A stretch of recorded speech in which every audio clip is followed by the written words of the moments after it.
The Artifacts of Mount Independence and the Stories They Tell. A series of brief explorations of Revolutionary War artifacts from Mount Independence on Lake Champlain in Orwell, Vermont.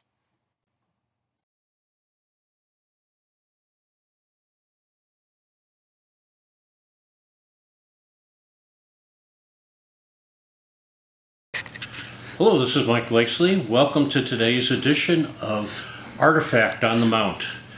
Here at Mount Independence, we have thousands of artifacts. And today we're going to be talking about a very special British button that was found here.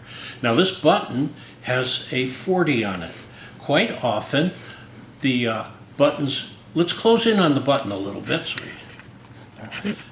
Quite often these buttons were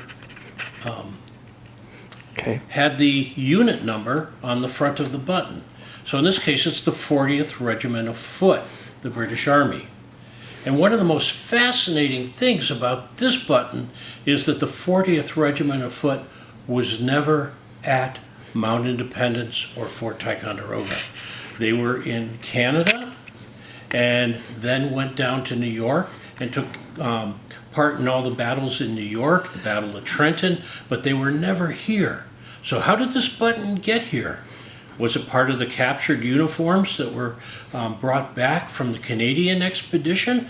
Or was it a coat that one of the soldiers had worn during the 7 Years' War and kept after the war?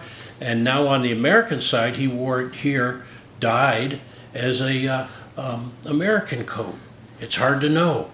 But the fact that this button exists here tells us that there is an unusual and very strange connection between the 40th Regiment and Mount Independence, which is not in the history books.